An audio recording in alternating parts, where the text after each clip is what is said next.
Pozdravujem priaznivcov alternatívneho bývania. Opäť sa hlásim z Maringotky. Môžete si všimnúť, že práce opäť pokročili. Konkrétne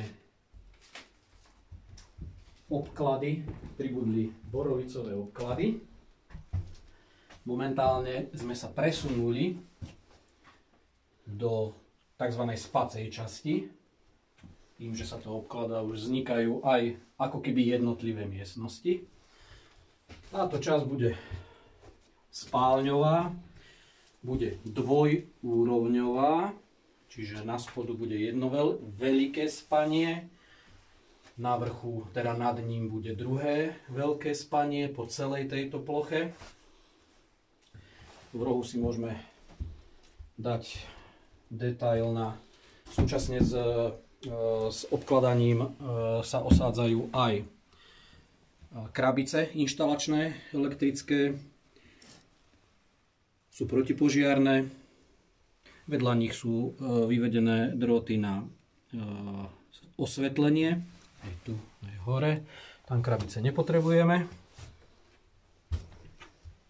Celé je to v borovici a v palubovke. Čiže to, čo bude aj na podlahe, sa momentálne používa a obkladá aj na steny.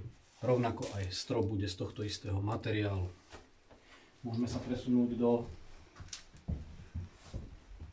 do dennej časti, kde v tejto časti pod oknom bude kuchynská linka do takého menšieho L.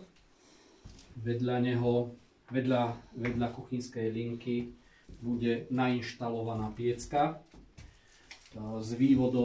s komínovým vývodom cez strechu, zhruba v týchto miestach. No a tu nám vznikla obývacia časť, kde bude sedenie, zrejme tiež do L, možno do menšieho U.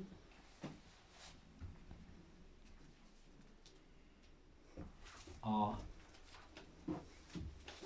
táto časť, ktorá tu tiež začína nadobúdať kontúry, bude viac menej odkladacia, bude to,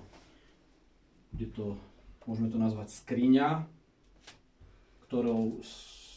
ktorej súčasťou, možno, ešte o tom uvažujeme, bude aj malé chemické WC, používané viac menej len v noci deťmi, aby nemuseli vychádzať von. No a v tejto časti ešte stále nedokončenej je inštalácia rozvodu elektriny, kde si nechávam stále miesto, alebo nechávam miesto pre majstra, ktorý sa sem musí dostať, aby to všetko nainštaloval, potom sa to obloží. Takže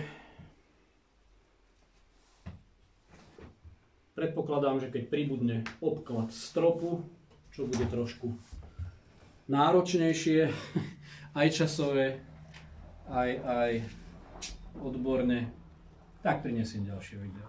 Pozdravujem.